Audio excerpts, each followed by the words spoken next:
Gleich hat Isabel Gütlein als Rapperin Günderlein einen Auftritt im Olympiapark in München. Gemeinsam mit der Sängerin Queen Lizzy spielt sie heute als letzter Act beim Theatron Festival. So, dass ihr alle hier seid. Es wird ein absolut legendärer Abend. Weil Nummer 1, wir haben alle was drauf. Und deswegen bitte habt einfach nur Spaß. Gute Laune, gute Laune, gute Laune, gute Laune! Natürlich ist ein berufliches Ziel, dass ich die größten Stages der Welt irgendwie, dass ich erstens viel reisen kann, viele Menschen kennenlernen darf durch meine Musik, viele Stages bespielen darf, überall auf der Welt. Aber auch, dass ich Menschen helfen kann.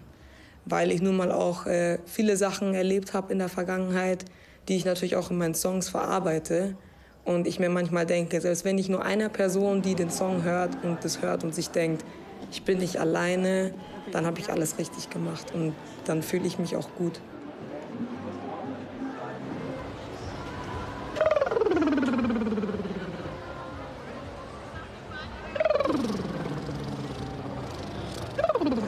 Oh, ich bin auch irgendwie nervös. Heimspiel. Und dann so fett. Okay? Because it's Queen Lizzy and motherfucking Günderlein. Period. Okay, sind alle ready?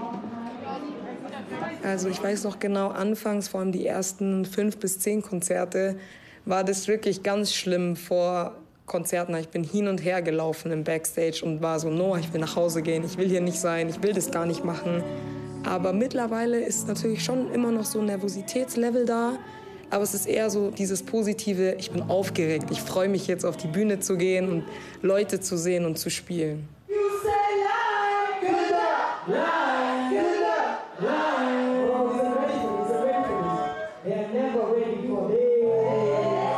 Isabel steht erst seit 4 Jahren mit ihrer Musik in der Öffentlichkeit. 2019 hatte sie in dem Münchner Kulturzentrum Bellevue di Monaco ihren ersten Auftritt. Bei einem Treffen, bei dem gemeinsam Musik gemacht wird, performt sie spontan auf fremde Beats ihre Texte. Das war richtig krass, weil es halt das erste Mal Feedback war, das nicht von Freunden, von Familie, von Menschen, die mich halt schon kennen irgendwie jahrelang, sondern wirklich wildfremde Menschen, die mich da zum ersten Mal gesehen und gehört haben. Und dann hieß es auch gleich, wie heißt du auf YouTube und wo höre ich deine Songs? Und ich hatte halt noch gar nichts da. Und der Highlight war halt, dass ich durch diesen Auftritt Momo Novus kennengelernt habe und bei ihm im Studio mit Wasim zusammen meine erste Single aufnehmen durfte. Mittlerweile spielt sie hier viele Konzerte und leitet gemeinsam mit ihrem Freund Noah die Rap Academy. Jeden Samstag zeigen die beiden allen Rap-Interessierten, wie sie musikalisch weiterkommen können. Das stimmt natürlich. Hey, wie geht's? Wir machen ja da von Songwriting zur Produktion bis hin halt zu, hier habt ihr Connections zu Veranstaltungen, wo man so Open Mic, Open Stage mäßig spontan auftreten kann. Einfach weil wir versuchen so ein bisschen die Hilfe zu sein, die wir gerne gehabt hätten von Anfang an. Obwohl Isabel erst 22 ist, hat sie viel zu erzählen. In ihren Texten setzt sie sich mit Themen auseinander, die sie selbst betreffen. Sexismus, der Verlust von Familie, psychische Gesundheit und Rassismus. Dann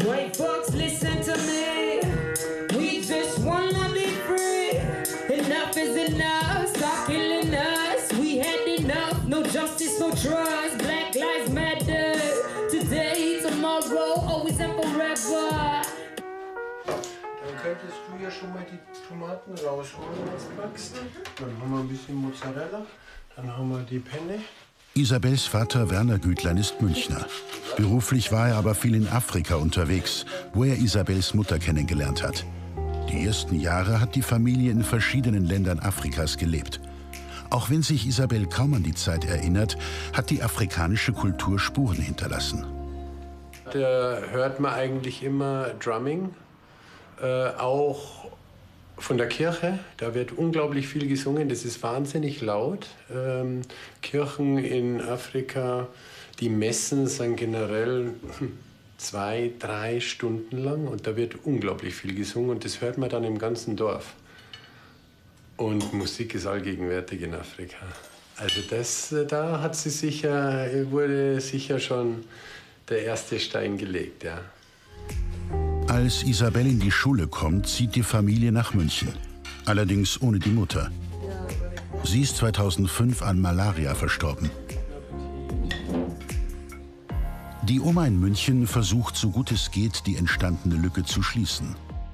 Wir waren halt immer irgendwie mit Oma und Opa. Und auch mit Oma, wir haben immer zusammen gebacken mit meiner Oma. Das war so ein bisschen, ich habe das geliebt, es war wie so eine beste Freundin. Weil auch dadurch, dass dann vor allem nach der Scheidung von meinem Papa und seiner zweiten Ehefrau dann die Mutter von meinem kleinen Bruder, da hat halt diese mütterliche Figur dann wieder gefehlt. Und meine Oma hat das schon immer übernommen. Und mit ihr konnte ich über alles reden. Aber auch die bleibt ihr nicht lange. 2021 sterben beide Omas.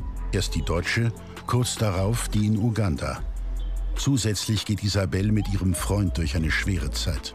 In dem Jahr bin ich auch durch eine Abtreibung gegangen, was dann nochmal so ein zusätzlicher Kick war. Und ich musste dann auch meine Ausbildung abbrechen, weil halt es ging nicht mehr. Ich bin nicht mehr in die Arbeit gegangen, weil ich die ganze Zeit nur im Bett lag, nicht mehr gegessen, nicht geschlafen oder zu viel geschlafen und auch gar nicht mehr Freunde gesehen. Ich habe in dem Jahr sehr, sehr viel abgenommen, auch ein bisschen auch die Freude an allem verloren so. Und dann habe ich auch angefangen, wieder nach Therapie zu suchen, also ambulante und stationär dann, weil ich mir dann dachte, okay, Therapie, ich brauche jetzt wirklich was, wo ich mehrere Tage, wo wirklich der Fokus nur auf mich ist und nicht auf die Musik, nicht auf meine Freunde, nicht mit Papa. Ja, also ich habe trotzdem versucht, halt Musik zu machen und Konzerte zu geben, aber es war auf jeden Fall eine sehr dunkle Zeit. Durch die Therapie hat sie Wege gefunden, wie sie ihre Balance behält. Zum Beispiel viel rausgehen, viel schreiben. Ich versuche das eben auch in meinem Journal immer auch aufzuschreiben. Ich nenne es immer so einen Dankbarkeitsbrief ans Universum, so, wo ich einfach aufschreibe, für was ich auch alles dankbar bin. Das versuche ich auch immer so als Morgenritual mit reinzubringen. Einfach auch zu erinnern, so, man hat so viel eigentlich. Man will ja immer das, was man nicht hat. Es hilft mir persönlich sehr viel, vor allem mit dieser Dankbarkeitsübung, um im Jetzt zu sein. Weil oftmals da finde ich schon auch selber, dass ich dann entweder zu sehr in der Vergangenheit oder zu sehr in der Zukunft wieder, oh, was möchte ich alles noch erreichen oder boah, was habe ich schon und so. Und so komme ich wieder zurück ins Jetzt, in den Moment. Und da fühle ich mich einfach, dann bin ich da. Statt der Ausbildung zur Hotelfachfrau ist Isabel jetzt Vollzeitmusikerin. Kein einfacher Weg. Dadurch, dass ich das Fulltime mache, ich mache eigentlich nichts anderes mehr außer Konzerte, Workshops, halt Musik. Und ich verdiene zwar Geld damit, aber ich verdiene nicht genug, dass es jeden Monat super easy ist. Und das ist gerade so ein bisschen das Problem, dass ich da gerade halt in der Grenze zwischen, sag ich mal, Hobby und dann wirklich Beruf ist. Und ja, das ist, glaube ich, die größte Herausforderung, das Finanzielle.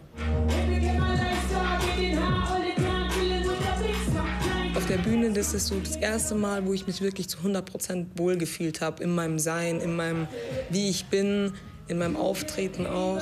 Sobald der erste Ton gesungen wird, dann bin ich wie in so einer Zone, in so einer Bubble, wo man mich nicht rausbekommt. Und da kann egal was im Publikum auch passieren, ich bin da in meinem Element.